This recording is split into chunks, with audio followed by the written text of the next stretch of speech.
Okay, can everyone hear me and can everyone see the screen? Super.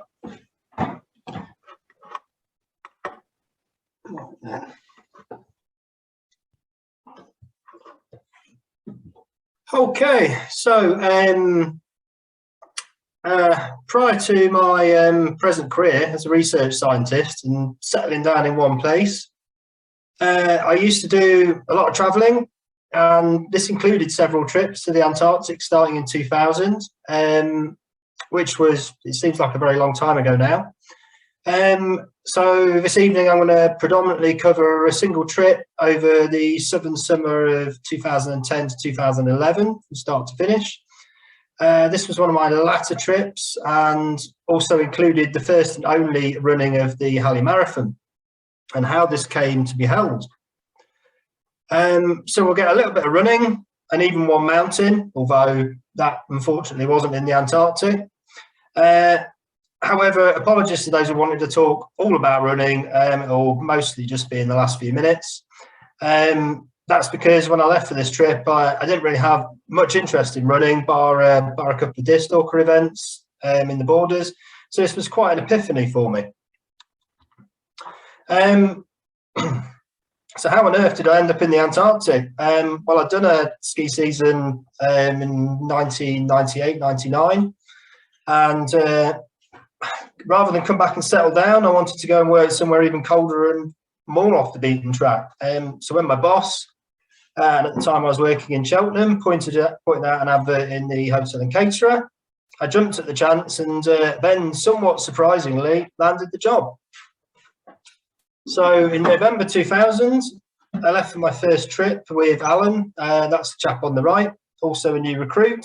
And we both went off for 3 months to Halley 5, which is the UK's most southerly research station. So given my new and more recent career as a researcher, a lot of folks think I actually went down and was basically doing science for all these trips, but I've never done any science whatsoever in the Antarctic. All of my earlier trips were as a chef, and my more recent trips were as a general dog's body, as we'll find out later.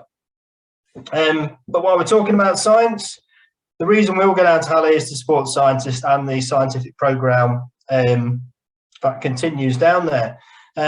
This comprises mainly of atmospheric science, and that includes meteorology, ozone and ionospheric measurements. The ozone layer was actually discovered at Halley in 1983. Anyway, why go back? Well, during my first trips, the need to replace Halley 5 was already a hot topic, despite its commissioning only 10 years previously.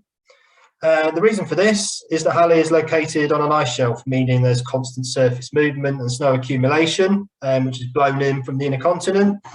So any structure that's built down there is constantly under huge amount of pressure, so they've only really got a finite lifespan. Halley is located on the Brunt ice shelf, so that's in the Weddell Sea, some 3,000 miles as the crow flies from the Falkland Islands. It's relatively difficult to sail to, as the Weddell Sea is often icebound and you have to navigate all the way around, sort of pretty much at the bottom of South Africa, and then travel back west up the coast. So despite this, a UK survey team thought it'd be a great place to build a base. The first base was built in early 1956, and Halley's 1 and 2 were wooden huts, which were just allowed to become buried in the snow accumulation. However, this meant bases weren't very long lasting, safe or particularly comfortable to live in. So Halley 3 was built in an Armco steel tube in the early 70s, followed by Halley 4, which was built in wooden tubes and used between 1983 and 1990. So these structures didn't have a long lifespan either. So Halley 5 was built on a jackable platform, which could be raised electronically during the summer and manually during winter. However, all good things come to an end. So the UK government put out a tender for a replacement, and Halley 6 was born.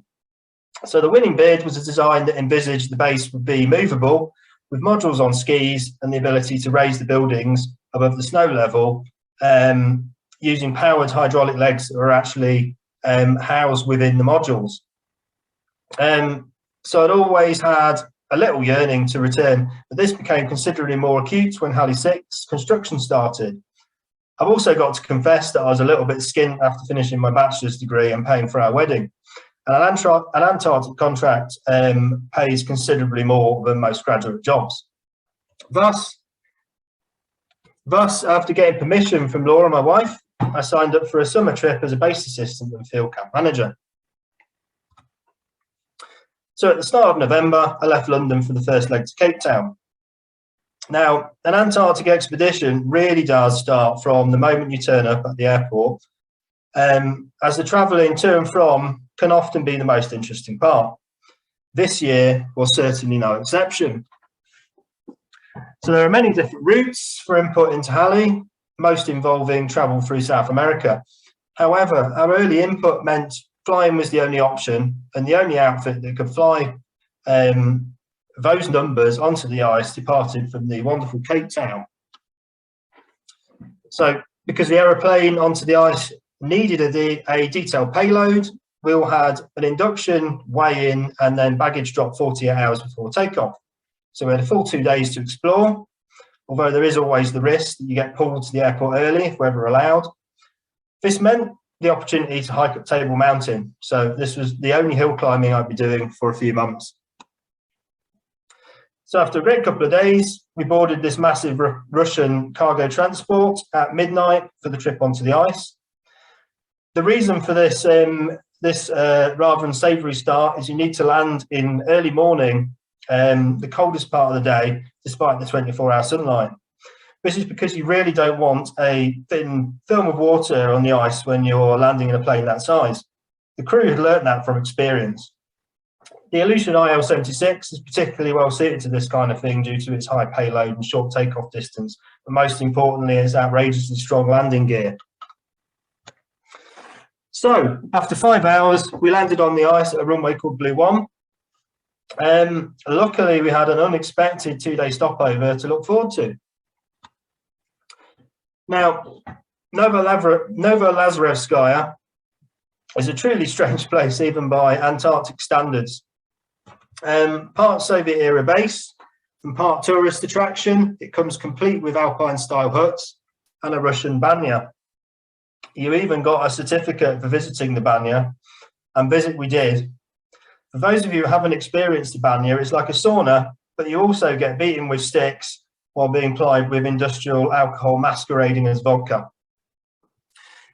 Judging by the photo, it looks like I've let myself go a bit, so probably good there was a marathon just around the corner, even if I didn't know it yet.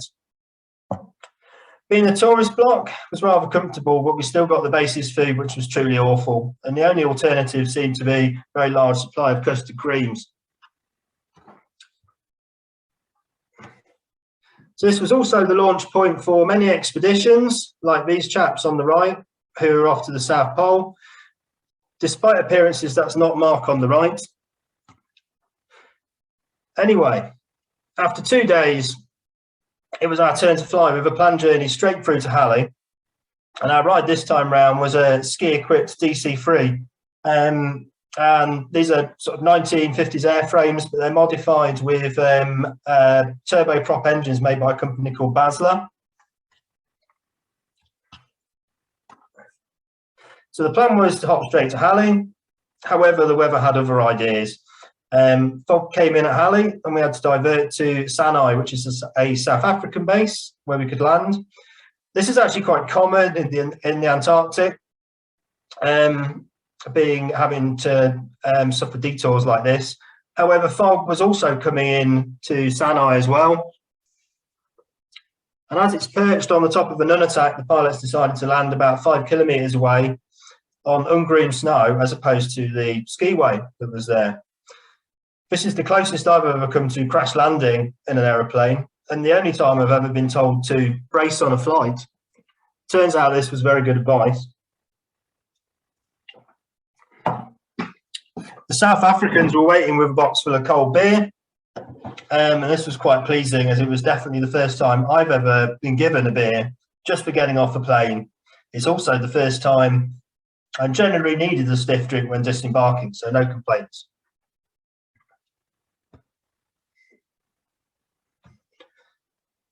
So Sanity 4, strangely, I've been there before, some 8 years previously, this time on a scheduled visit. As I said, it's perched on the top of a massive cliff, so it's not particularly safe for anyone to go wandering around outside, let alone visitors. But what made this a truly unique situation is that we were the first people to fly through after their winter. So that means some of the inhabitants are a little unhinged. Myself and my colleagues were no different after our winter in 2002. And as we already arrived, we also arrived unannounced. They hadn't actually had the chance to clear away certain winter-only things, like this improvised swimming pool in inverted commas. And as is always the case, they were already happy to see folks from the outside, which basically meant a bit of a booze up. So the gentleman on the right is the basis doctor who's getting stuck in at about 4 in the afternoon. So I got the impression that his colleagues rather hoped they wouldn't require any medical attention anytime soon. So the next day, we all got back on the plane. This time, hopefully, going directly to Halley. And indeed, we did successfully make that hop this time with slightly thick heads. It was quite emotional after 8 years away. But what probably surprised me the most was how much the base had got buried almost up to floor level, as there was pretty much little point anymore at this point in actually jacking the building. So my role while I was down there, well, actually had quite a lot to do. I got a little bit bored inside all the time on my previous trip, so I opted for a base assistance role for the first half of the season. This basically meant that I was a glorified dustman and odd job man combined. You need a wooden Christmas tree painting, I was your man. So I moved cargo. Bass actually put me through my crane operator training, so I've still got a crane operator's ticket. I refueled vehicles and plant and dug stuff out of the snow. But my favourite mission was wildlife relocation. Admittedly, this isn't Halley. It's actually Signy, one of the subantarctic islands we visited on the trip home. But seals can be a big problem when you need to winterise buildings or get to areas outside of buildings to do any sort of maintenance.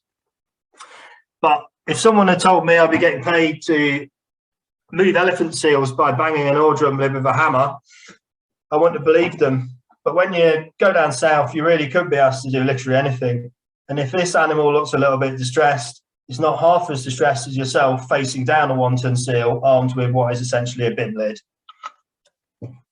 So my other role during the season was as a field camp manager. So this was the second half of the season.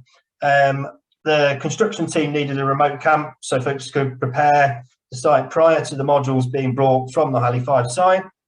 And this forward team also had to erect masts and bury cable. So my job was to cater for these personnel and maintain communication with Halley 5 and ensure we got anything we needed. So this was quite full on, as the normal working days were Monday to Saturday. We travelled back Saturday afternoon and then got everything ready for Monday on the Sunday. So it's pretty much 7 days a week. But it was nevertheless rather special as we got to see all of the modules dragged over from the old base and then linked up to their neighbours through a mixture of jacking, rolling on scaffolding and gently nudging with bulldozers. So recreation at Halley, well, in what little time we did have spare, we also had quite a lot of safety constraints, and the flat conditions meant there's not an awful lot of outdoor stuff you can do at Halley sports-wise. But a lot of folks had either got into kiteboarding or skiduring, which is basically being pulled on skis or a snowboard by a skidoo. I assume fat biking's probably become quite fashionable down south more recently, as it has here as well. This particular season, there are a few hash house harriers. So for the uninitiated, these are drinkers with a running problem. And there's several chapters all over the world. they organised a couple of Saturday afternoon social runs. However, it wasn't these chaps who cooked up the Halley Marathon. It was actually born from this gentleman's endeavours the previous season. So this is Phil Moneypenny. He's a project manager on the build, or was a project manager on the build. And he just decided one day that he needed to get into shape. So he started running. And he got a bit carried away in true Forrest Gump style until one rather unassuming day, he just decided to run a whole marathon and just got on with it. Now, Halley's a pretty inhospitable place. And even just going out for a walk, you sometimes end up waist deep in snow. So the best bet for a reasonably solid surface was the perimeter drumline, which at least had some footfall as well as skiers bashing the snow down. So he set off around the perimeter for what turned out to be 8.5 laps to hit his 26.1 mile mark. So a bit like the Falkirk Ultra, but a bit colder, and with cracking scenic route taking in Halley's garage, cargo lines and fuel depots with a nice view of the skiway on the way. So it probably came to quite a surprise to him that the following year, lots of folks started where he left off, which culminated in the first and last competitive Halley Marathon on the 13th of February 2011. Amazingly, out of a complement of 120, about 20 hardy souls participated in this escapade. This wasn't exclusively a running event. The only rules were that you had to get around under your own steam. So a couple of folks opted for skis. So most folks ran, some skied, some walked and drank their week's alcohol allowance. I assume in a normal running talk, there'd be at least a little about the training leading up to this monumental day. But the truth is, the training involved running around exactly the same perimeter drumline with very few landmarks and mostly with less contrast.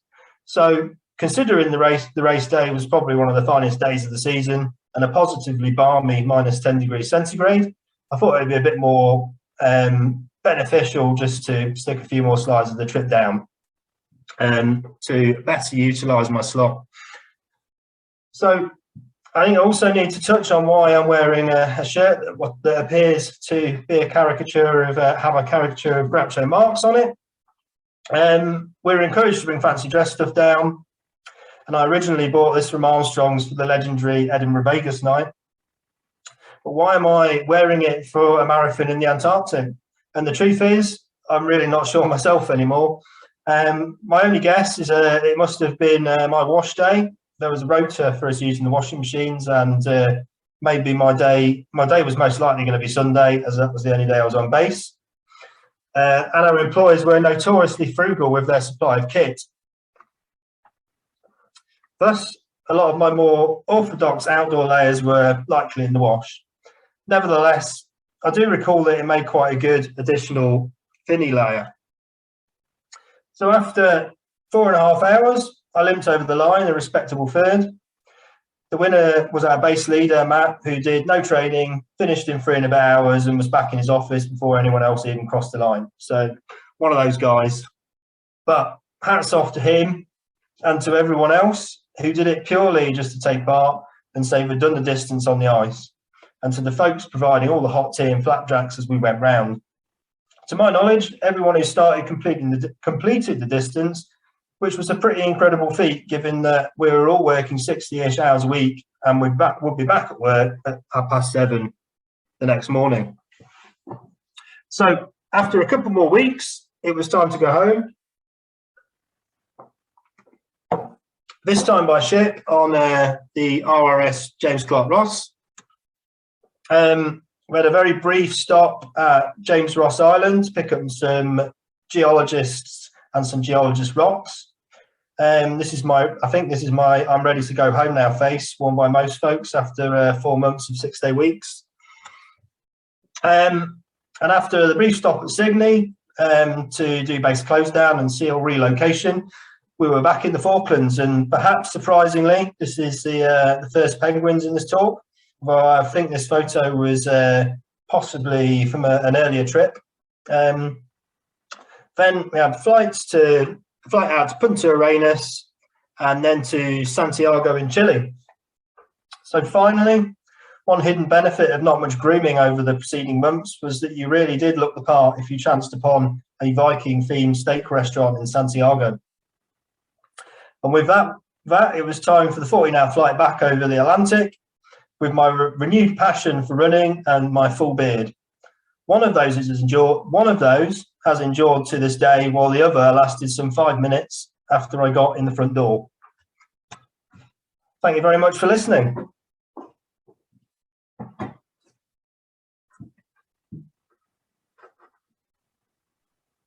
Well, thank you very much, Stuart. I mean, this whole construction down there is quite outrageous. I'm kind of, I don't know if others have got questions, but I'm actually wondering how's it all funded? It's not all British money, is it? Is it like the space station where lots of countries contribute, or is that all British money? No, there are collaborative stations on the Antarctic, but the Pally 6 is completely British funded. Yeah, it's 100% British.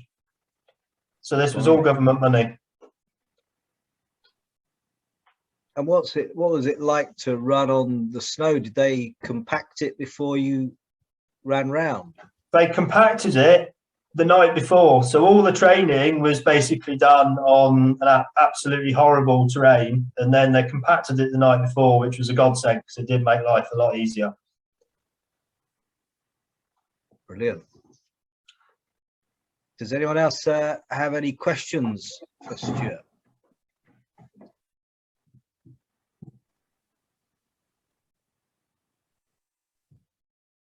Well, I guess the last one is. Can I ask one, Mark? Can I just ask a quick one? So when you were working in your second role at that kind of forward camp, how many people would have been working out there with you? Like, I mean, how many kind of crew were you looking after? I think the max, there were, I think 8 of us were actually overnighting, but we could have up to 80 people just show up. When they were moving some of the bigger modules, you'd have 70 or 80 people show up for lunch, and it had to like just basically provide lunch from that little trailer. So it was quite interesting. It was a challenge. Yeah, but it was quite peaceful over because there was only a very small team the rest of the time. So it was actually quite peaceful. It was a good gig.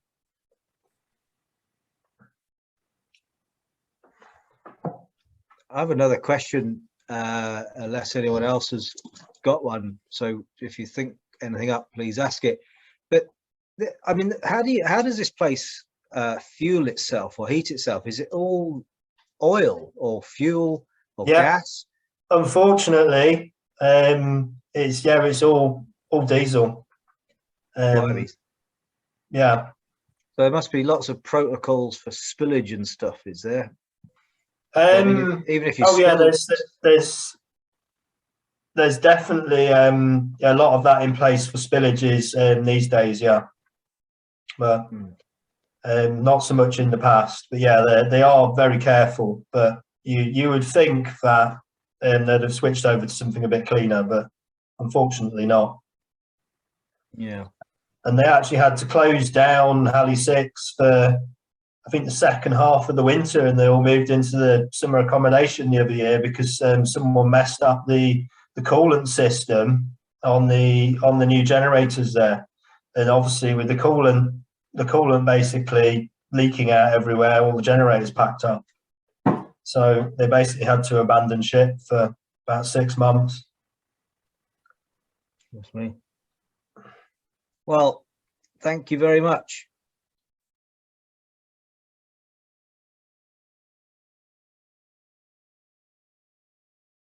I've grown up a bit since, but not much. You asked me to talk about stuff like search and rescue, but there was a few little bits before that. I thought I'd basically start at the beginning and run through. If I run out of time, just let me know. People say they're old pilots and bold pilots, but no old bold pilots. But I think I'm old, a little bold, but very lucky, because I've been flying since 1980, continuously, basically, all operational flying. And I thought I'd just see if we run through it and see if there's a few stories. And I'll start at the beginning, really. I was a graduate biologist who suddenly had a bit of a change of heart and wanted to do something a little bit more interesting with my life. So I tried to join the RAF. But I made a little bit of a mistake because I just walked into the RAF recruiting place and then Biggin Hill, sort of looking like this. And the amazing thing was I passed the flying selection. But when it got to the officer selection side, they decided that I hadn't shown any previous interest in the RAF, and I didn't seem to be like the typical candidate. So I decided to go and see the Army recruiting office, and I asked if I could fly as I passed these flying tests. And they said, well, you can't join the Air Corps, you can't join directly as an officer. You can join in the ranks. And they explained to me what that meant. And a couple of months later, 6 months later, I was passing out as a private soldier. This was a bit of an eye-opener to me because I got fit for the first time in my life, lost a load of weight, and actually started enjoying life. I spent 5 years then fixing helicopters, trying to get on a pilot's course. There was an awful lot of competition. The good thing was they posted me to Middle Wallop, which was where all the Army training took place, so I could pester lots of people. During those 5 years, I had a little bit of an adventure in the big fireman's strike, the UK fireman's strike, in I think that's 76 or 77, and instead of sending 6 privates to man the Green Goddess, Middle Wallop sent 4 senior NCOs and 2 corporals, and we were the highest ranking Green Goddess team in the UK. So we named ourselves the Dirty Half Dozen, and in a couple of months put out about 36 fires. That was a little side bit there, but I finally managed to get onto, in 1980, the Army pilot's course. So the first thing I flew was a Chipmunk, and then we went on to learn how to fly on the Bell 47, the MASH helicopter, basically, which was great fun and really, really easy to fly. Finally, the last third of the course, I ended up flying the Gazelle, which was a different beast entirely. It was a very fast aircraft, very manoeuvrable, and then I was lucky enough to be sent out to Germany to fly it for 3 years out there. So it was the British Army of the Rhine. We were basically parading up and down in front of the Russians. It's sort of a bit, when I was looking at these old photos, reminding me about what was going on now, but without the shooting. But we used to get sometimes very close to the shooting, and it was up to us to basically be the deterrent. Although the squadron I joined, the camaraderie was absolutely amazing. Just after the sort of Vietnam time, and the young lads in, that was 652 Squadron, it was, again, an eye-opener for me, working with young lads like this. And they could pull themselves together and look very smart, but generally we had a very good time in Germany, trying to dissuade the Russians from coming through the inner German border. This was the sort of place we operated from. This was an old garage in a place called Bunda, operating Scouts and Gazelles, not a lot of room. And everything was basically make do. And although the Army and the discipline was there, it was a sort of very relaxed way to work and learn how to fly. I had my first casualty evacuation when I was out there after about a year. They paired me up with an experienced staff sergeant crewman because if this was my first exercise and they didn't want anything to go wrong. And we were out in the field, and we got called to a guy who'd been basically run over by a tank. He'd been in a trench, the tank had run over the trench and had collapsed, and he'd broken both his arms. We arrived, it was about a 40-minute trip. He was in a poor way. There was an awful lot of blood. I remember he had a white T-shirt, which was completely covered in blood, and his both arms bandaged up together, almost splinting each other.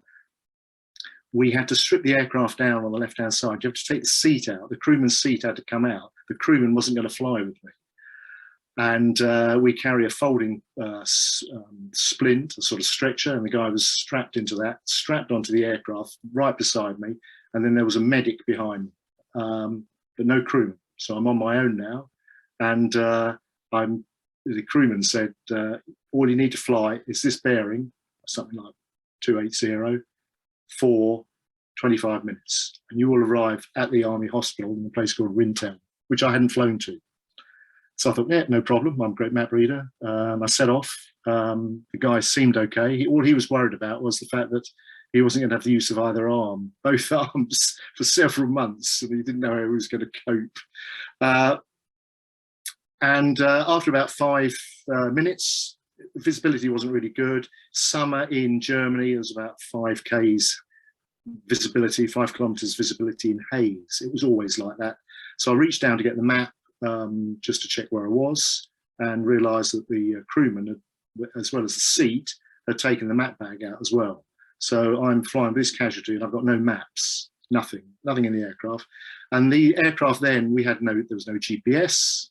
There was no, even in those gazelles, we had no nav equipment, and I was just flying on this bearing that this guy had given me for the time. So I thought, well, the only thing I can do now is to continue on this bearing. And I flew for the time, and out of the haze, this town appeared. And on one side, I could see a chimney, and it looked like a hospital. And I flew around to it, and there was a helipad and people waiting for us. So I landed this guy. It didn't say a word. Everybody was happy. And then the great thing was we'd been out on exercise for about 10 days. So it was my chance to go into the hospital and actually use a real loo, which was a bit of a sport. So if you can manage to go somewhere on a flight and get to use a real loo in a German airport or something like that, it was called a Porzelana, and that saved using the shovel when you got back. So that I got one tick there, and then I thought, well, I'm going to have to get back to this crewman.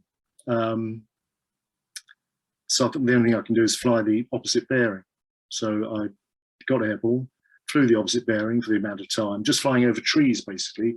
Not a lot of visibility. It wasn't too hilly. And all the way up, there weren't any wires, there weren't any TV masts or anything like that. And exactly on time, I flew over this guy who was waiting and landed and picked him up. Now, he was a staff sergeant and I was only a sergeant. I was feeling a bit peed off with it because he'd taken the map out. And I didn't know whether he'd done it on purpose or not.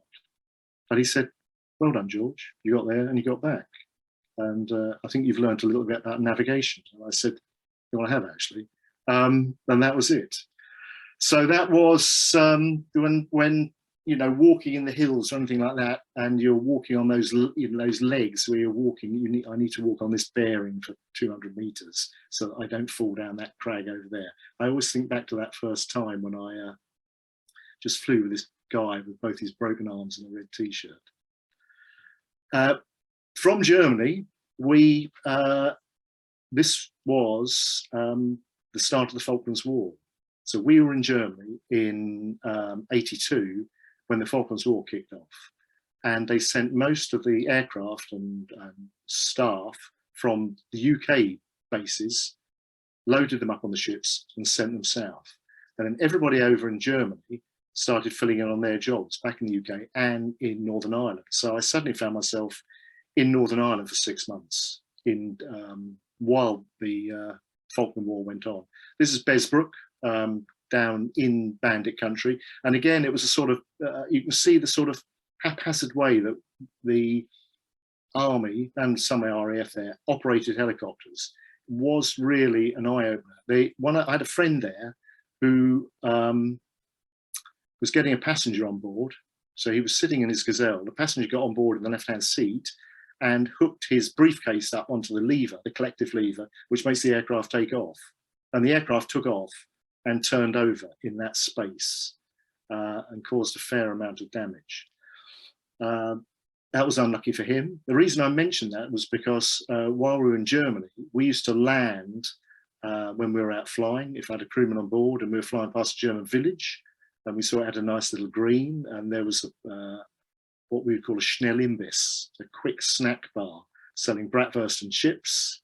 And you'd land at the green, keep the rotors turning. It was completely normal to do that. The Germans loved us being there because we were the face of the force that was keeping the Russians out. So he went off to get the bratty and chips and came back, piled in one hand, climbed on the aircraft, and he was a big lad called Mick, and he slipped as he climbed on the aircraft, and he grabbed the collective. But luckily, I had my hand on the collective, but by the time the aircraft, my hand stopped it, we'd raised 6 inches into the air, the skids had caught around his legs and flipped him over backwards, and I landed down again and looked over, and he was just smiling at me because he was still holding the chips in his hand and he hadn't dropped them. But I survived that. So it's talking about luck and helicopters and doing marginally stupid things. Yeah, I was lucky there. So in Northern Ireland, we look a little bit more disciplined there. We've just got the lynxes, and I don't know if I can point here. Yes, look, there's a young George Phillips on the top. I don't know if you can see the arrow. Can you see the arrow? Yeah, okay, cool. We shared a hangar with the Inton Security Group, the SAS sort of, and there was a lot of interesting flying going on over there. We would go and pick, you'd be given a grid reference, you'd fly out to it on your own, and there'd be a guy waiting there and you have a rifle in a rifle bag, you don't know what he'd been doing. You go to other guys, they were all in civvies, all with very long hair. They had Adidas bags, blue Adidas bags. Generally, if they had that, they had a Heckler Koch machine gun in and about 300 rounds of ammo. Never asked them what they did. But with that, there was a lot of sort of interesting flying, very low level. I was picking up one of the guys. I thought I've got about 4 incidents I could tell you about. I picked up one of these guys way up north, and we were flying back down south to Aldergrove, and the weather was really crap. So we were flying at height in cloud. Now the Gazelles we fly with had no stabilization system. They had no navigation system. We relied entirely on the radar operators at Aldergrove to get us back. So I'd be flying back to the airfield. They told me that I would break cloud at about 400 feet and land. So I was happy doing that. I picked this guy up. He had a sort of flexible ladder, an aluminium ladder, very clever one that you could see would fold out to be about 20 feet, but was up in a very small pack. And he had his Heckler Koch with him. I don't know what he'd been doing. He looked like the sort of guy you wouldn't argue with. And we're flying back to base in cloud, and suddenly the aircraft became almost uncontrollable. And what I discovered later was that on the leading edge of one of the main blades, they're protected by a big strip of thick sellotape, basically, that's stuck on, and it's a sort of wear tape. And this, for some reason, half of it had decided to come off and wrap itself around the blade. The problem was, if we'd been flying low level, I would have simply landed with the vibration. It wouldn't have been a problem. Because we were in cloud, I needed to see the instruments. Now, the aircraft was vibrating so much, and the Gazelle has an instrument pack about this big on springs, and it was vibrating so much that I couldn't see any of the instruments. So we basically didn't know which way up the aircraft was.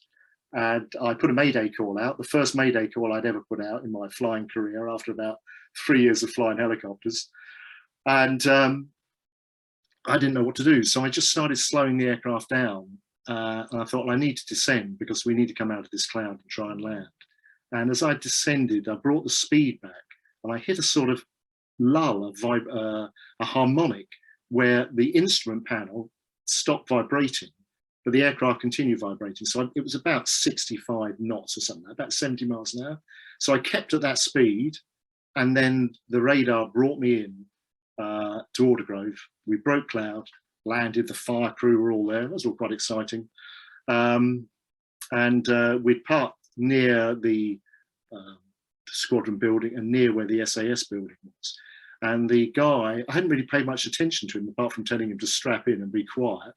The guy then got out of the aircraft, very white, and then wandered very slowly back to his hangar.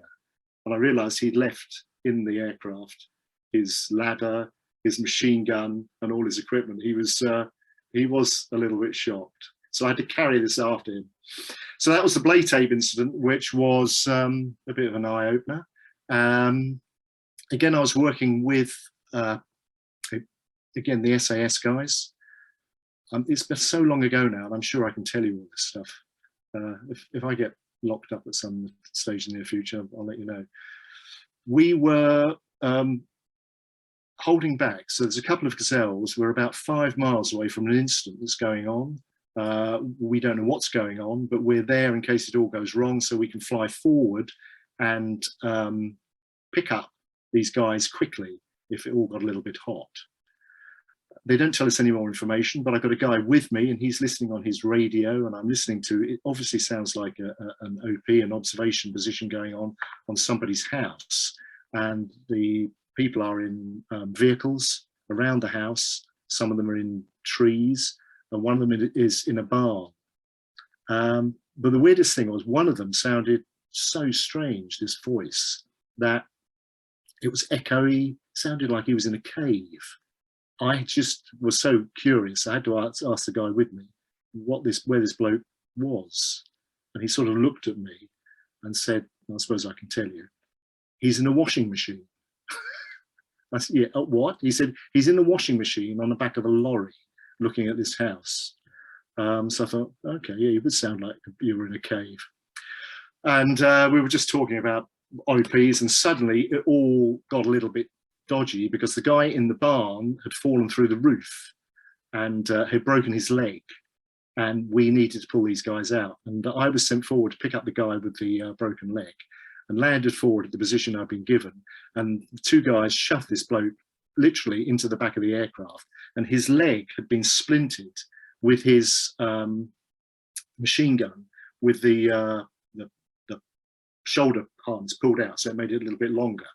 And they'd strapped it to him with a couple of straps they had. And I noticed, I just looked and could see that it had no magazine on it. So I thought, that's pretty safe, because it was pointing right up into his groin. The muzzle was in his groin. It was strapped up. I thought, well, that's fine. And we flew him to, they didn't want to go to hospital, had to fly him back to Aldergrove, back to his hangar. We landed outside the hangar, and the guys came out to get him out, and they sort of pulled him out fairly brusquely and then unstrapped the machine gun off his leg. And then I saw one of the guys cock it, and a round came out.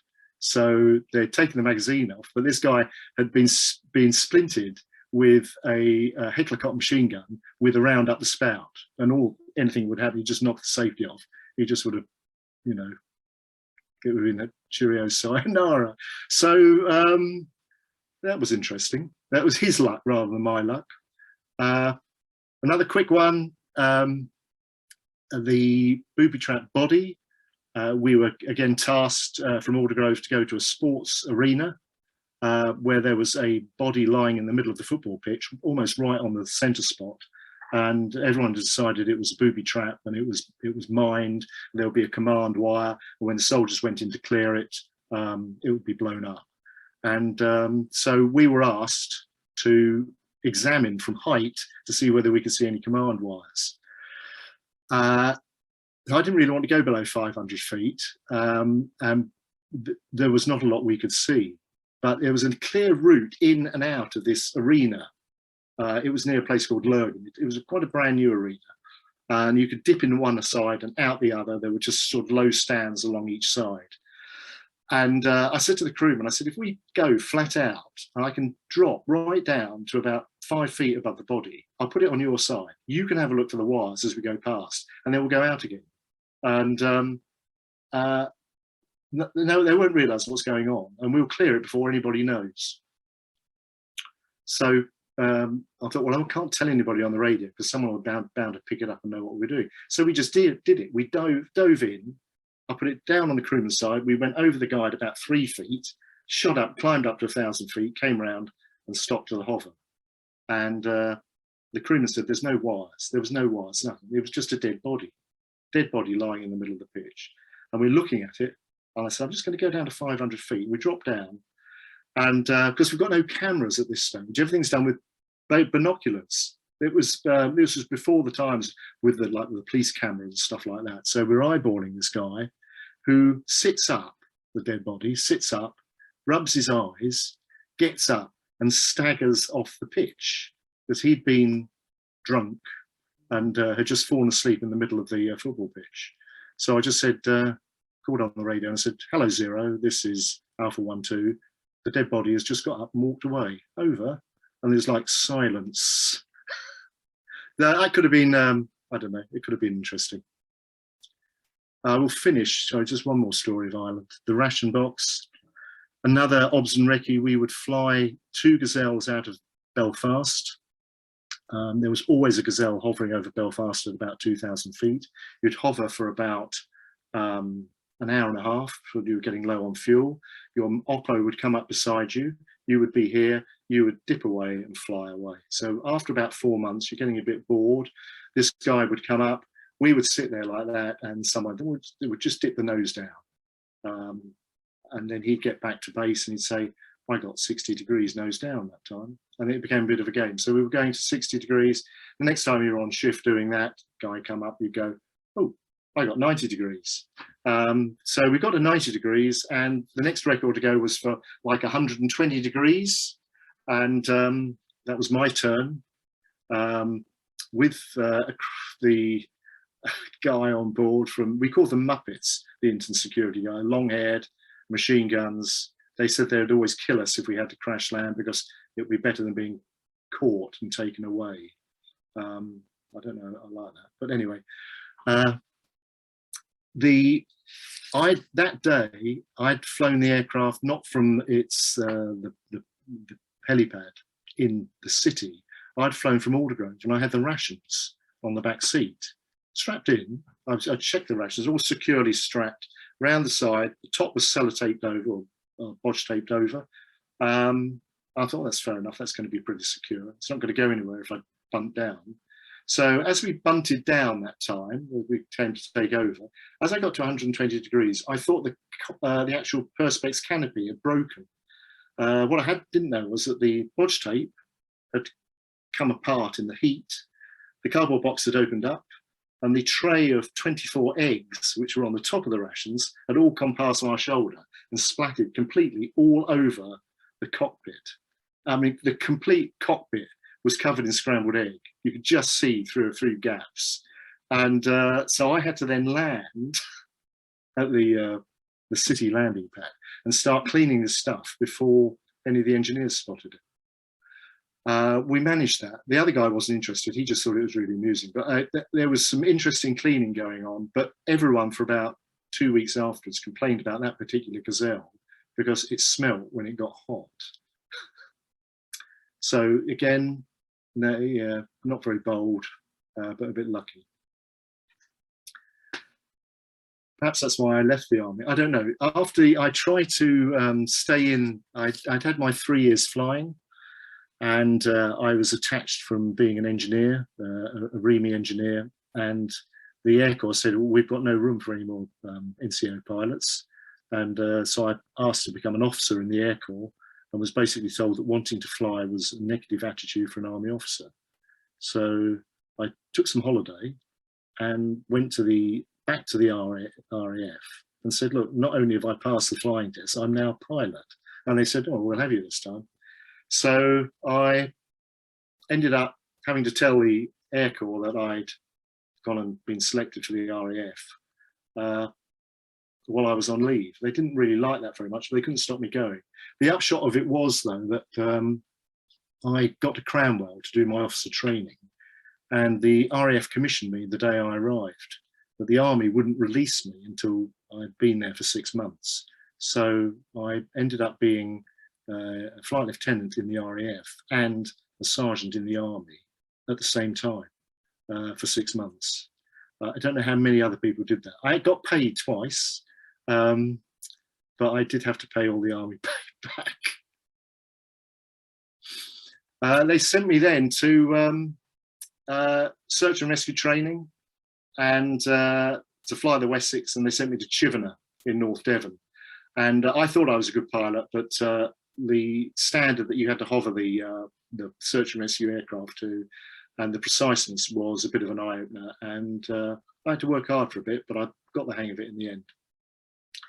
We trained, we did about 8 or 9 shifts a month, 24-hour shifts, and we trained for about 4 hours a day and perhaps did 1 or 2 jobs a month. They were all sea jobs there, hovering over the water. Coastal jobs, cliff jobs. That's just reminded me, I think, I'm going to tell you, does that say Sergeant Dibble? Can you see that? Yeah. Sergeant Dibble was the local policeman, and he visited us very regularly. He had a black Alsatian police dog called the Black Pig, and we got on with him really well. He was a very jovial, friendly guy. But he turned up one day, and he was, first time I'd seen him very serious. And he said, I've come with a bit of complaint, guys. Someone up on Exmoor has said what they thought was a yellow helicopter hovering at about 300 feet with a man dangling on a wire, about 300 feet of wire, and he was near the ground, but he wasn't on the ground. And the helicopter was sort of quartering over Exmoor very slowly. And this farmer said he thought he saw the man that was dangling on the end of the wire had a 12 bore and was shooting rabbits. And we were all going, no, we wouldn't do anything like that. And of course we wouldn't. So he said, well, that's what I told the farmer. I said, the RAF wouldn't do anything like that. And we were all going, no, of course not. And he got up to leave with his dog, and he just turned around at the door and he said, I don't suppose that farmer will ever see that ever again, will he? And we were going, no, I doubt it. So we survived that policeman. But I need to tell you about another red shirt day, if that's all right. We'd done our training for the day, and we were just cooking dinner. So the air crew cooked dinner for the ground crew, the engineers, and then you take turns. So we were cooking a curry, and we were just getting to the critical stage when the alarm went, and there was a call from the Coast Guards that a man had been seen about 10 miles away on a coastal path. He'd slipped off the path. He was halfway down a cliff, which was a shale cliff, just before it dropped over to about 150-foot sheer drop. And he seemed to be stuck on the edge. And the only description was that the Coast Guard was looking from the other curve of the bay, said he was wearing blue jeans, but he had a red shirt on. So we flew over there. So it's about a 5-minute trip. The first 5 minutes we spent basically telling the ground crew how to finish off doing the cooking, because it was getting to the critical phase. And they said, well, we're going to do pudding. And they were expecting a cliff faller. So that off the cliffs, the casualties were either they were cliff bound, which meant the tide had come in and they were stuck at the bottom. And you had to winch about 300 feet of wire out to send the winchman down to pull them off the beach at the bottom to get them to the top. There were people that then decided that they wanted to climb the cliff and try and get away from the rising tide, but they would panic halfway up, and they were called cliff stickers. They were the most difficult ones because the winchman couldn't put a strop round them because they basically couldn't let go of the cliff. So the winchman would feed an open-ended strop around the casualty, kneeling into the back of him. We were holding him on with the wire and the helicopter. So he'd get the strop on, and he would just get the guy to let go, and he would hold the strop, the winchman, and we would quickly whiz them up onto the top. And then, unfortunately, we had the cliff fallers, and they were generally not, there was not a lot we could do. It was generally a body recovery then. And if it was a cliff faller, the ground crew, when they heard about that, they always made cliff faller sponge, which was basically a big industrial tray, cooking tray of Victoria sponge mix poured over an industrial sized tin of strawberry jam and put in a very hot oven so that the sponge would cook like a volcano and the jam would come up through the middle of the volcano and all the way over the top. And that was traditionally served with custard after a cliff faller incident. So they thought we were going to that. It sounded just like that. So the instructions were sent back. The curry was sorted, they got the pudding on, we arrived at this curve of cliffs, and Yeah, there's a guy, he's on the edge of a 150-foot drop. The only reason he hasn't dropped is because his legs are, between his legs is a gorse bush with his legs either side, right on the edge. And he wasn't wearing a red shirt, he was wearing a white t-shirt, but he had slid down about 150 foot of very sharp scree. So the white t-shirt was now red. And that's what the Coast Guard had seen. We picked him up, whizzed him up to the top, got him onto the aircraft and flew to Barnstable Hospital, which was about 8 minutes flight away. And just as we're loading him off, shut the engines down, loading him off at the hospital, he said, my girlfriend, where's my girlfriend? And we thought, oh God, there were two of them. Quickly fired the aircraft up, flew back to the cliff, and we're going up and down the base of the cliff, the top of the cliff, we can't see anybody. So we decided that the Coast Guards had no idea, but at the top of the car park, about 200 yards in, was a car park. At the top of the cliff was a car park, a few cars, and some people having picnics in the grass near the car park. So we landed on near the car park, and the winchman went over. I could see him talking to one girl who was sitting on a picnic blanket, and she suddenly came back over to the aircraft, got on board, and we flew to Barnstable with her. And the winchman said, well, I went over to her, and she said, it's been really interesting watching all this flying training you've been doing. My boyfriend would have loved to have seen all this, but he decided to go for a walk. He's been so long, I've eaten all his sandwiches. And the winchman said to her, what was he wearing? And she said, well, jeans and a white t-shirt. And he said, you better come with us. So they were reunited in the hospital, but she had eaten all the sandwiches. Just one more Chivner one that I thought you might like. It was a night, we're not allowed to do then, we weren't allowed to do night rescues with the Wessex. We had no night capability over the water. The Sea Kings did that because they had automatic hover. So we would do night cliff rescue and rescue near cliffs in the water, but not way out at sea. So we were sent out to find red flares had been seen. They didn't know whether it was a false alarm or fireworks or something, but we were searching a set pattern out at sea in the Bristol Channel. And we spotted a man in a dinghy, and he was just paddling like hell trying to get to the coast. But he was about 5 miles out to sea, and the tide was going out. There was a Sea King, but it was about 2 hours away. So we chatted with the crew and decided to, although we weren't allowed to, we would do a night wet rescue. Hadn't really been, we hadn't done it. It had been done occasionally before, but not, it wasn't, we weren't supposed to do it. And at 500 feet, the guy in the left-hand seat, the navigator, is supposed to climb down.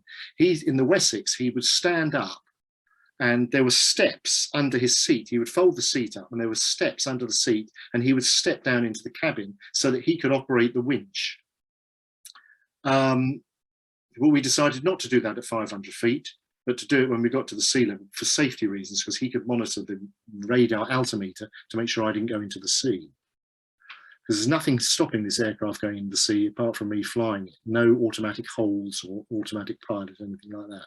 Anyway, we flew a big circuit and we got down and we were hovering, amazingly enough, 50 feet above the sea, just away from this guy. He'd stopped paddling, was waiting to be picked up by us. But that was when, of course, the navigator in the left-hand seat, supposedly at the safety of 500 feet should have climbed down, now had to climb down while I was holding the hover over the water at night in the dark. This guy in the left-hand seat was called the Bear. And the reason he was called the Bear was because he was about 19 stone. And he was a very big lad, big navigator. I said, well, off you go, Bear. And he lifted the seat up, took one step onto with his rubber immersion suit boots, onto the rubber of the steps down, and slipped. And as he slipped down 2 steps before he got on the step again, his life jacket went over the cyclic and completely rammed up under his life jacket, and that my controls were stuck and I couldn't move them. And I need that to maintain the hover. And he just slipped and jammed the whole thing up. He knew what he'd done straight away and struggled on the seat. I'm trying to push his body as well as the weight of the aircraft to fly it to keep it level. And he finally managed to pull himself up again and then get down without trapping the controls. That could have gone absolutely pear-shaped. Again, we were lucky. I was lucky. They got down. We winched the winchman out, but what we were doing with all our lights around the dinghy, the inshore rescue boat had been motoring out, hell for leather. Just as we were about to winch the guy up, the inshore rescue boat appeared, grabbed the guy and pulled him into the inshore rescue boat. So we recovered our winchman and flew back home and never told anybody what we did. So I've told you now. We broke the rules and got away with it, but we nearly did that rescue. That would have been it would have been quite interesting, that one. So for all of that, they decided to send me, after all that sea rescue, up to Lucas, where I met 2BA, and then got involved in some other flying, which was scary in a different way. Again, we're still flying the Wessex, and you can see the Wessex here. I think I put on the top, can't quite see it on my screen, the Killin fuel dump. This isn't Killin, obviously, but at Killin was an instant where we're flying this particular Wessex here, and you can see it's got, the intake is underneath, and it's called a cold running nose door, which we used to use in snow, but it would pick up an awful lot of rubbish if we landed on ground. We didn't like using it. We normally operated with Wessex with a grill up here, and if you were doing sea work, you would end up in the mountains having diverted with this grill up here. Now, I was flying to Killin after a rescue in thick snow. Killin, there was a fuel dump. We were going to refuel and go back on the rescue up into the hills near Killin, and the snow had built up on this area here, and with the door open here, the snow slid down the door just as I got to Killin, and one of the engines stopped. It just flamed out with the snow. Luckily, I landed straight away, almost by the fuel dump, but not quite. And I said, I think I can hover taxi to the fuel dump. Then the snow fell off this side and stopped the other engine. So we'd had a double engine failure, excuse me, within about 20 seconds. And that taught me a great respect for flying in snow, that even though we were flying in weather limits that were allowed, odd things could happen. We were rescued from that position by the aircraft. The engines were trashed, and we were rescued by a Chinook, came and lifted us out. And that aircraft was back operating in 3 days. It was a bit of an eye-opener, because the sea work was very precise, but up in the mountains, although the hills in Scotland aren't that big, they're not like the Alps, they're just as unforgiving. And I put this shot up because this was 87, and I know the Lucas, I don't know if you were there, 2BA, the team were in the valley in the bottom when my flight commander, trying to pick up a body, I think, on this hill, Ben Moore, they touched the blades to the mountain and crashed and slid 2,000 feet down the mountain before bursting into flames. Unfortunately, one of the, I think it was a Killin mountain rescue team, was on board. Harry Laurie was thrown out and killed. Winchman was incapacitated, and the navigator was poorly for a long time afterwards. But the upshot of this was that I'd only been in the RAF for 5 minutes, basically, and I was suddenly the flight commander in charge of the rescue helicopters at Lucas, because the pilot in the end was moved on. And so I had, again, a great respect for the mountains. We did a lot of interesting rescues, a lot of rescues with the RAF mountain rescue teams and the Lossiemouth and the Lucas mountain rescue team. I had great respect for those guys, training every weekend. And they never, ever failed to climb on the aircraft, often in really marginal conditions, to go up and try and save them a bit of a walk up the hill. And this then happened a couple of years later. These guys were training. It was the Lossiemouth Sea King. They were training just north of Fort William. and they were trying to land, where this crash occurred, actually on that spot. Something happened, a massive downdraft occurred, which you could get in Scotland, odd winds, pulling full power to get away from that downdraft, and one of the freewheels of one of the engines slipped and they just hit the ground. The reason I put this up is because I was training in a Wessex over on Cairngorm, about a 20-minute flight away, and we were just about to go home because I thought the weather was getting too bad wind-wise. But I had a trainee navigator on board and a very experienced winchman. But we couldn't do any winching. We were training, we weren't a rescue crew, but we were immediately tasked to fly to this location.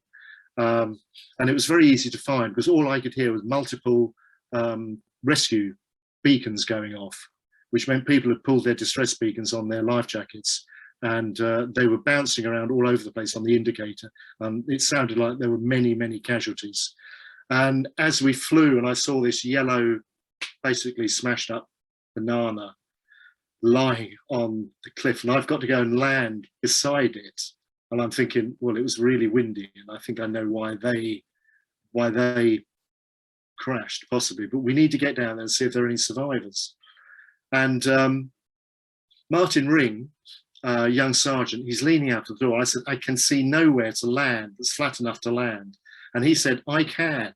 He said, it's just enough to get the wheels on without the blades touching anything, and we'll only be about 30 feet away from the crash. And I said, I can't see it, Martin, but I'll fly around, and talk me down onto it. And he talked me right down. At about 50 feet, I could just see where he was. He could see out of the door. He could see a lot more clearly than me. And we plonked on and landed.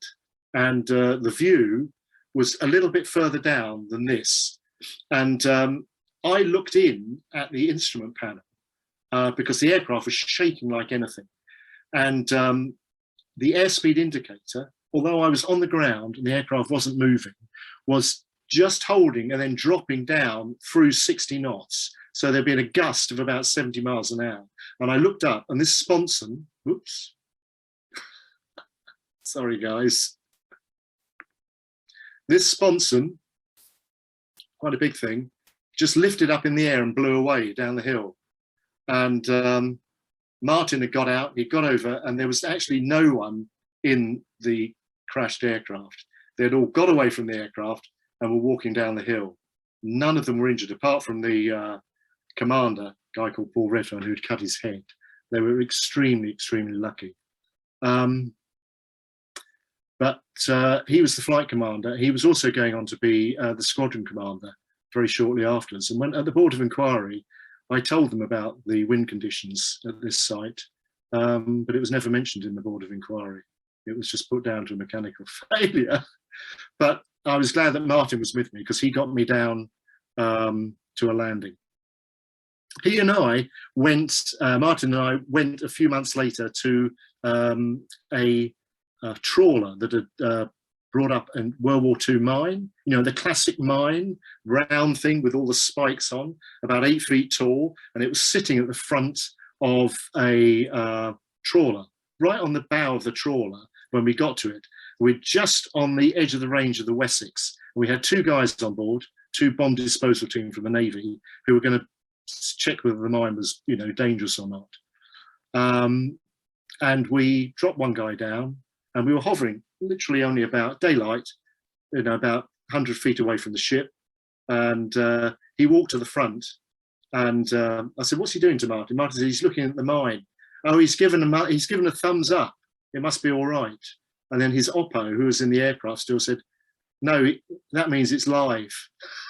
So we then hovered about 500 yards away from the ship till we had to go in and drop the oppo down. And then luckily we had not enough fuel to stay there. So we headed off back home. They basically put plastic explosive on this thing, chucked it over the side and blew it up. Martin Ring, I tell you, Martin Ring, so Sergeant Winchman, on his very first shift, he went out to a phantom ejection off Lucas, and so he rescued a pilot, which was our raison d'etre of having search and rescue on his first shift. He was such a good egg that I got him commissioned in the RAF, and he became a navigator. And when he was in Cyprus, he banged out of a tornado and was rescued by the search and rescue. He's the only guy that's done a rescue as a winchman and then been rescued. He then became the flight safety officer for TUI. After all that, and taking over from the flight commander, who was really stressed because of the station commander, who I discovered that basically, when I left the unit, the ground crew gave me a plaque which had a stuffed flying glove on it. So it was a hand like this, stuffed flying glove, and it had a motto underneath which said, "And another thing, sir." So that was how I kept the station commander.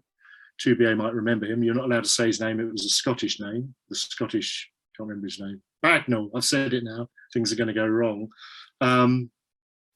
But we got on quite well. But I was called down to Innsworth, which is where the RAF have their promotion base and their paperwork base. And I was told that I would never, ever get promoted because of the amount of red ink on my annual confidentials. They said the only time you will get promoted is if there's war, and then you will get promoted very quickly. But during peacetime, you aren't the senior officer's friend. So they sent me off to be an instructor. And I went to Valley, learned how to be a SAR instructor, and taught on the Wessex there, where it really polished my flying up. But very, very safe, all done by the books, and I really haven't got any stories to tell about that place until I finished my 3 years there, when they suddenly came along and said, "You're getting promoted." And I said, "What, is there a war?" And they said, "No, not exactly, but we want you to go and take over a seeking unit, and you have to be a squadron leader to do that. And you're going down to relieve someone who's been taken off for stress because he can't deal with the station commander that the unit's on." I thought, oh, I must have a name for this. So they sent me down to Manston, having learnt the seeking, and I started operating the aircraft that subsequently got the Royal Seal of Approval with William. Now, this was something completely different to the Wessex. It would fly for 4.5, 5 hours. It would hover automatically in fog, day and night. It was so complex that we trained all the time, perhaps did one job a month. It was a really interesting aircraft to move on to. Sorry again, I buggered it up. No. There we go. Sorry, I keep moving that too far. Manston, though, it was a bit boring because there are no mountains down there, and it was back to the water work. But with the seeking, it just made it so much easier to go and fly in really bad weather. Okay, how are we doing time-wise? All right. You can see him waving on. What's he doing? We're about 40 odd minutes now. I just thought I can cut some of this out. Yeah, I won't tell you the Goodwin Sand job or the Man with One Leg or the light snow off Norfolk. Oh, actually, I just said the light snow off Norfolk. We winched 9 people at night in a snowstorm off a ship, and the snow was so heavy that they were safer off if we'd left them on the ship. And we were just waiting for the engines of the Seeking to stop. But we managed to land on a beach. The Coast Guards took them away, and we flew home, went home and had a cup of tea. That was that one. That's less of a rabble, you see, with the RAF. They're a little bit more smarter. And they did send me down to the Falklands as well. Slightly less smart, and a few stories down there, but I can't tell you about. I can't actually see what that says on there. It's covered up by a thing. What the hell does that say? Family first. Oh, yeah. Thank you for that. I left the RAF. I'd got divorced. I was trying to get my children back with me, and I left the RAF to get custody of my kids. And that's when I ended up going on to police helicopters. 3 years, quite interesting. It was beautiful flying to ugly scenes. So fantastic flying, pitch card, Christmas card type flying. See the hedge with the stuff either side. if you just turn around, turn the camera around, that was what we flew to. Lovely landing, dead man in a lorry. That's really what air ambulance work is like. On the first one I was on up in Lincoln, it was mainly car crashes, lots and lots of car crashes. I've been to over 4,000 car crashes doing this. You can see we get the aircraft very close. It was the MD-902 without tails, blades at the back, making it very easy to land quite close and safe. If you ever have a dog in the back of a car, make sure it's secure, because they will fly forward if you have a sudden crash, and they can hurt themselves, but they can also hurt the person in the front seat. If you hit, I have been to people who have had their necks broken by the. I did run. I thought I'd get a running slide in for you guys. 2004 marathon. I think I'm there. Raised 13,500 quid for the air ambulance I was on. So I have done a bit of running. And again, red t-shirt. Have I got time to tell a red t-shirt day? Very, very quickly. In the snow, we flew to a car, and all I can see is blood around the car on this field. It's just driven off the road. There's two people standing there, a girl holding a phone, and the man, he's got no shirt on. He's got his shirt wrapped around this guy's neck by the car. We land. The paramedics are rushing around this guy. An ambulance turns up. They throw him on the ambulance and disappear to the hospital because they didn't want to fly because they couldn't staunch the blood. And suddenly, there's total silence. I'm left standing with the girl in shock holding a phone and a bloke who's just got a pair of jeans on in the snow, freezing cold. He's covered in blood. I said, what happened? They said, well, we saw the car crash in front of us, went through the dry stone wall. We stopped. We rushed over to help him. We helped him get out of the car. He got out of the car. He went round to the passenger side. He reached in through the open window. He grabbed a standing knife that was on the seat and pulled back and slit his own throat. So that was what we arrived at. And there's no one else there apart from me and this girl in total shock and this guy completely covered in blood. And I said to them, are you fit enough to drive? And they said, well, I think so. Are you going to work? Yeah, I said, don't go to work, go home. Have a cup of tea, have something stronger. And then phone, I've got your details, but then phone the police and tell them what you've done. Anyway, they saved that guy's life. They staunched the blood, they stitched him up, and he was out to fight another day. Whether he wanted to or not, I don't know. Then I hit 60, and I had to stop doing all of that. Single pilot work. So I kicked about a bit and did the Olympics as a G4S guard, became a bouncer, and got my my SIA license for working in nightclubs if I wanted to. But then a little bit of a job came up, which I talk more on this now. And someone said, do you want to take 3 aircraft that were built in 1973 down to a sub-Antarctic island called South Georgia? And we want to kill some rats. So I said, yeah, I'll go down. They said, you're going to be the safety officer. I said, fair enough. So we were on the Ernest Shackleton. We got took 4 days from Falklands, winched these aircraft off, put the blades back on again, and started flying them in South Georgia in the autumn as it got into winter. And these 3 Kiwi pilots were going to spread bait over all the grass areas of the island, an island the size of Essex.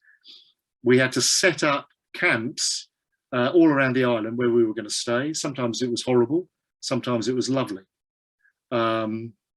We loaded bait, we loaded fuel around 6 sites around the island. And then the Ernest Shackleton left, and we were left at the sites or with the helicopters moving between the sites. The Kiwi guys had a special indicator up here and a GPS. They flew lines accurate to 2 meters so they could spread bait over all the flat areas. The upshot of this was that they went down again in 2015, and from they reckoned 100 million rats, there are now no rats on South Georgia, and the seabird population is building up again. I've got a picture of a big one there, an elephant seal. People made friends with the elephant seals, but the upshot of that was they used to come down in the evening and try and join our tents. The flying was absolutely fantastic, but was completely dangerous. We had no way of rescuing these guys if they went in the water. Mount Paget, 9,500 feet. We found the Wessex from the Navy in the Falklands War that had crashed, the Navy Wessex. You can see that the safety thing was if you had an engine failure, you were 10 seconds from the land, so you would land. But there was no land to land on half the time. So everyone just decided if we were going to go down, we'd go down and get it over with. The water was like plus, I don't know, +2 or something. Crevasses that we couldn't get people out of. There were a few hills. I thought I'd better put a climb in. This is me on the top of an unnamed hill. I quite enjoyed it. But I'm sitting down because I got vertigo when I turned around to look at what I'd climbed up. The other guys with us were just peaks everywhere that you could guarantee no one had ever climbed up. So when we get an off day, it was too windy, we'd try and climb up those. It was an amazing adventure. It's an hour and a half's talk on its own. Those are the bait buckets. These guys worked really hard, flying 9 hours a day, but we had sometimes like 6 weeks when we couldn't fly, when everybody went stir crazy. I think that one just says 6G. I hit 6G turbulence, which set off the crash. We were flying, it set off the crash alarm of the aircraft. So if you actually crash the aircraft, the crash alarm goes off. It's a G switch, and that went up to the satellites. By the time I flew back, everyone thought I'd killed myself. But it was those Bolcos just took that punishment. I'd hit the ceiling. The only reason the aircraft didn't go down was I'd came off my seat and I was holding the collective, and the collective came up as I came out of the seat. And sometimes we use them as hotel accommodation. Very quick, Air Ambulance, London Air Ambulance, very lucky to work on that for 2 years. The only reason was I wanted to wear a red suit. Very tightly controlled. I've been operating over the city's capital. You don't want to have an accident.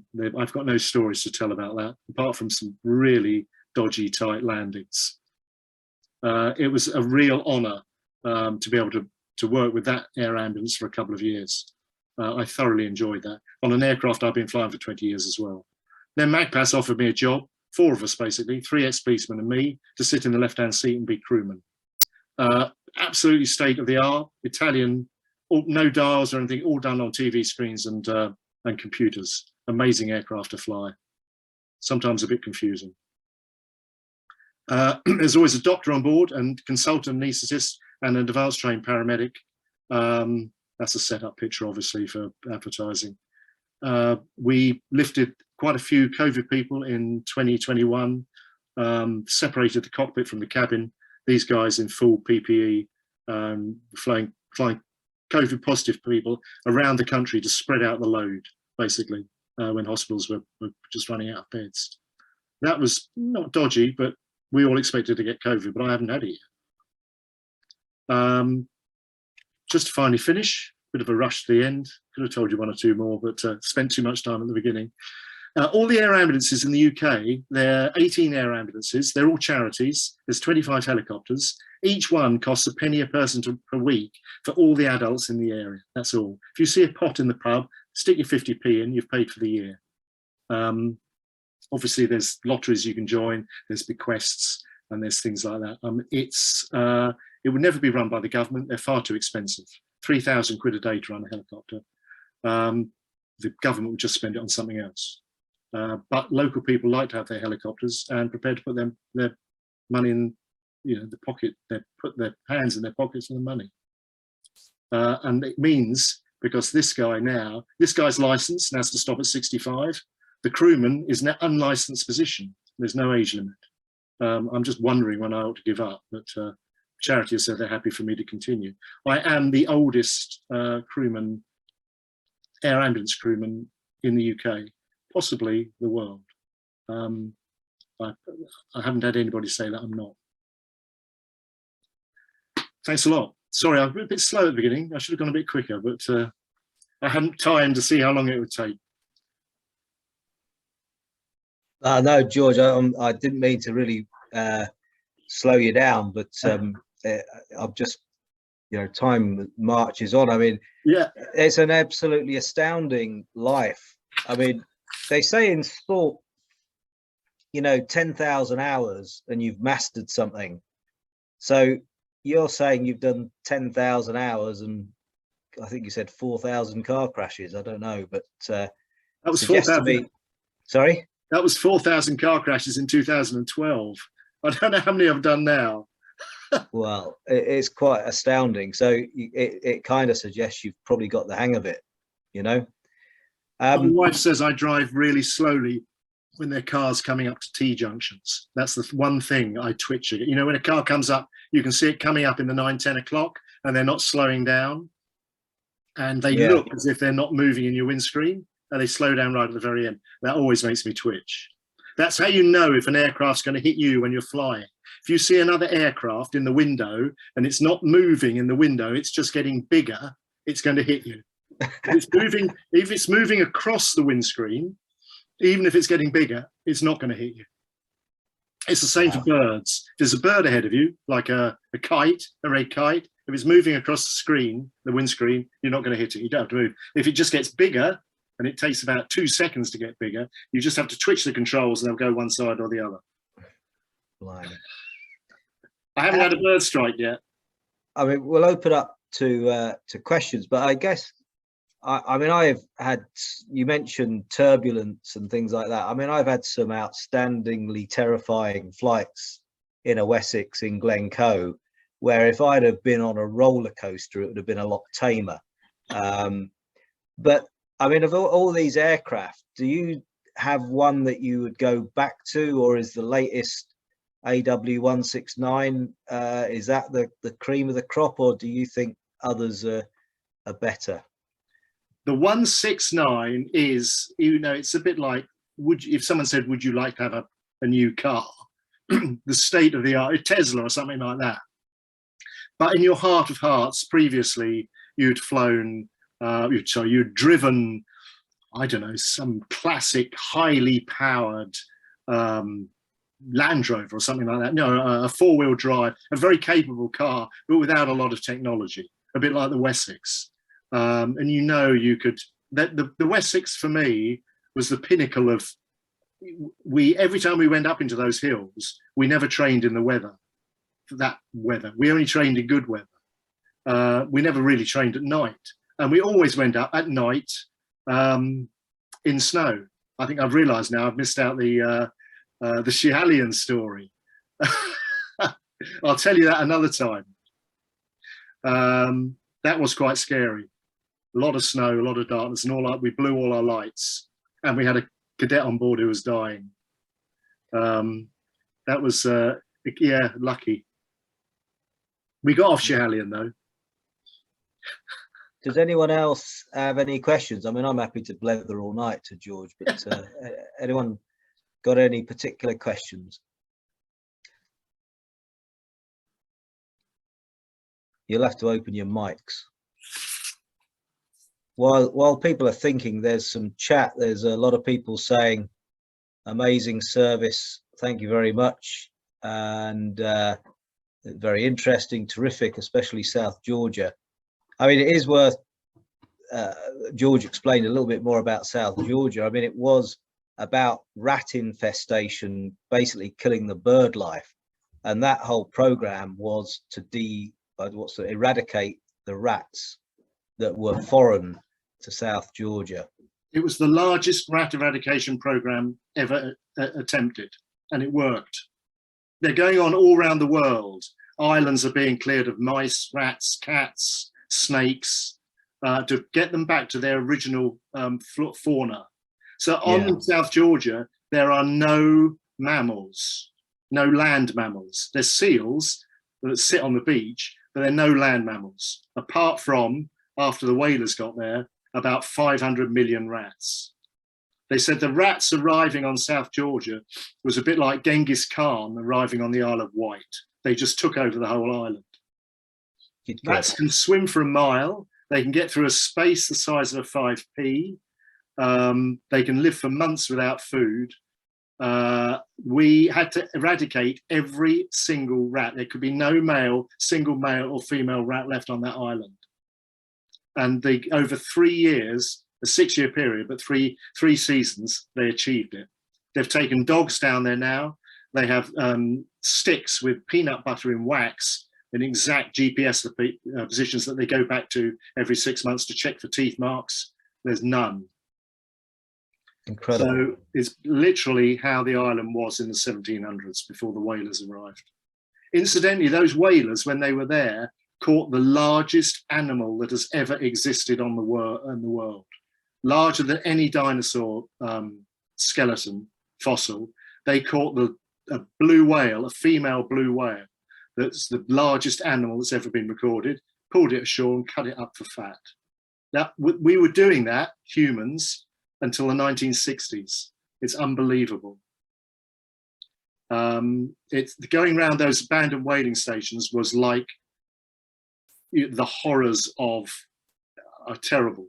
You meant like a butcher's factory on a large scale. Very, very scary. We had to spread bait in those by hand. We were allowed in. No one's allowed in. We had to go in asbestos suits and throw bait by hand because the bait wouldn't go through the roof of the buildings. It was a bit of a privilege in a way as well. No one's allowed to be on South Georgia, and we were climbing those hills, but no one had ever been up. That's incredible. Absolutely amazing. But also, every single day when the guys went off and it was clear enough to fly, if anything had gone wrong, I was the scapegoat who was going to get it in the neck. And it was just such a dangerous, potentially dangerous place to fly. Although the charity never liked me talking about it because they wanted to raise more money. But I said it was like doing search and rescue on the worst day ever, whenever we went flying. So you'd have to have done all the maintenance on those aircraft Two as well. Two engineers who also engineered very pragmatically. Their signatures were on the line as well, because we didn't have a lot of spares. Sometimes we had to unbolt bits of the aircraft, which technically you couldn't fly with, and just fly with them unbolted. At some stage in the last stages of the 2013, it was so cold, they'd have to run the aircraft for 20 minutes before the flying controls would unfreeze down in the belly of the aircraft so they could fly them. Those Kiwis were unbelievable. Three of them had survived the madness of the 60s and 70s in New Zealand, where they used to go and collect deer and do the most outrageous things in small helicopters. They said that the few pilots that survived that era were proper helicopter pilots, and I can guarantee you they were the most amazing and genuine guys. But they trusted implicitly in the mechanics of those bulkheads. I told them one day not to fly through a particular glacier or fly over a glacier because we wouldn't be able to get down and rescue them from the crevasses. And they looked at me really sheepishly and said, "Oh, George, on the way back to the camp, we're flying through those crevasses because it's quite good fun." And you must have been at Lucas when Lockerbie was on then? Did you fly around down that? Because that was an incredible experience. Not on the night. I was on the second standby. So Paul Humphreys, I don't know if you remember him. Yeah. He flew down with a guy called Bill Campbell, the navigator, who was an ex-RCC controller. And when they got down there, 17 aircraft appeared within about 30 minutes. No one knew what to do, what was going on. And Bill Campbell got off with his handheld radio and basically became the air traffic for these, the Wessex. The Wessex couldn't do much at night. The Sea King was searching with night vision goggles, and then they waited for the Wessex started operating when it got daylight. And, it was just a horrendous scene. I went down there a few times afterwards with senior officers, and we were around the site. But that first night was what just like the mouth of hell, basically. No, it was epic. It was an epic night. I mean, it was quite funny. You mentioned about youthful people, but there's a young lad who was at Lucas on the visiting aircraft squadron. He was on the team called Tommy Pilling. Yeah. Young SAC. Which is a private almost in army speak, if anyone knows about ranks in the Air Force. But he basically acted as the coordinator for landing all those aircraft that turned up. with no air traffic control, effectively, basically standing in the middle of fields, pointing at aeroplanes and pointing at where he wanted them to land. I haven't heard that story. That's really interesting. Yeah, I thought Bill was doing it on the radio, but you needed a marshaller on the ground. Well, he was marshalling, so he would basically wave at them and point where to go, and if they didn't go where he wanted, walk up to them, and we called him Tommy fucking Pilling, because that's what he basically would go up and bawl at the blooming pilots and the crew and tell them to get their airplane back in the air and move it to where he wanted them. And it was anyway, very interesting time. I mean, I've had some great pickups from you and the guys, and all I could say to the people listening is, if you ever see a helicopter above you for any reason, these guys are flipping top class people. You know, the skill, the handling skill, the eye to hand coordination, to be able to spot a bit of ground and hold your position to within inches with a guy on a winch is outstanding. I mean, I got picked off the Douglas boulder on Ben Nevis, where I don't know if it was you or one of the other guys, but just flew up, popped a wheel on the little lump of rock, and Strop came down to grab hold of and jumped in the back, and off you go. And it was without a bat of an eyelid. It's quite incredible. It was really pleasurable operating with you guys. I've taught so much I've gone hoarse. Yeah. It seems like 5 minutes ago. Those were the good days. I've enjoyed all of my flying though. These days though, I don't get to pole it. I sit there like the cabin staff doing the map reading. And do you ever go, well, I wouldn't have done that? No. They do, but I'm flying basically with people half my age. The most of the crew at Magpass are younger than my children, and the doctors, the paramedics, and the pilots. But they just treat me as one of their equals, which I'm really humbled by. And often the pilot will do a landing, and he'll say, "What do you reckon to that, George?" And if I say, they're all brilliant anyway, and I'll say, "Yeah, I'd have done exactly the same." Or I might have considered that, and they'll take it on board. And they also like to know that I can fly the aircraft, so that when we don't have the guys in the back, when it's not a commercial flight with the medics in the back, they'll let me fly the aircraft and take it back and land it. So you get a bit of a, without a lot of practice. The 169 is a very maneuverable aircraft, so you've got to treat it very, very with great respect, basically. And it has wheels and a nose wheel, which is really odd. I don't mind a wheel at the back, like the Wessex and the Sea King. So how if you're the oldest guy flying, how long do you think you might go for? I mean, what's the limitation for you? We have to do the crew. It's called technical crewman, TCM, because we use night vision goggles. We do fly at night now with this one. It's a medical every 2 years, which is the equivalent of a Class 2 private pilot's license, medical. You obviously don't want you keeling over when you're on a night approach, assisting the guy with goggles, because it is a 2-man operation at night. The aircraft can technically be flown on its own, but we're there for safety reasons. So I've just passed my medical, so I've got to another 2 years, and whether I do it, actually the doctor is the same age as me. He said, if I'm doing your medical in 2 years, you can slap me around the face, because I shouldn't be here either.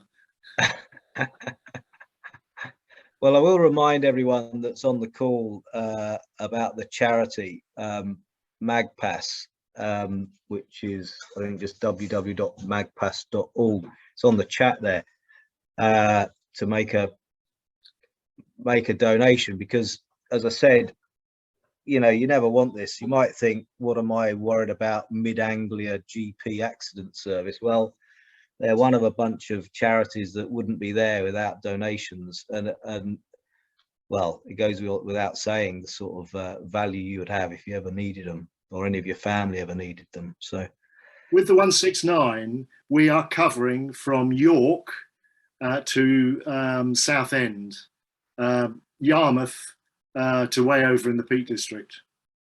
really, it doesn't take very long to get there. So we'll support the other air ambulances if they're busy. Bloody hell. Mutual cooperation. So you never know. Certainly, if you're going up and down the M1 or the A1, and anything happens, you're likely to see us. Good God. That make 4,053 car crashes. Yeah. So, I mean, it's a surprising thing even to think that it's not a government-funded service. I mean, it's... People do say that, but of course the police helicopters were government-funded, and 15 years ago there were twice as many as there are now. They've just cut back on them. But there are now more air ambulances than there were then, because people want them and pay for them. Yeah. It's like the cherry on the cake. If you want a cherry on your cake, you need to pay for it. People like that idea of having that. Yeah. Yeah. Well, so, I guess we better wrap it up. But George, I really, really appreciate you and Stuart coming on. It takes a lot of time to put a talk together, and you shouldn't ever underestimate that. A bit of a shame that there wasn't more people listening in, but these are on recorded, so you know other people might well listen in time. We've got one more talk, the last of the series, in 2 weeks' time, which must be the 21st of March, which is another Carnethy talk about running and doing COVID research, which should be a totally different talk, but should be very interesting.